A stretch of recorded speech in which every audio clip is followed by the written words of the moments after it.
You ask Tiger to solve. This deals with linear equations with one unknown.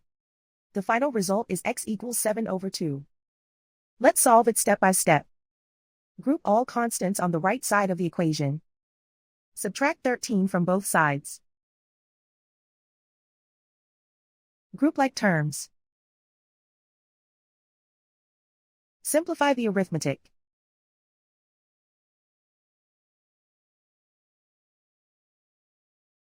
Isolate the x. Divide both sides by -2. Cancel out the negatives. Simplify the fraction.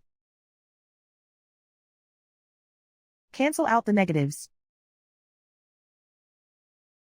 And so the final result is x equals 7/2.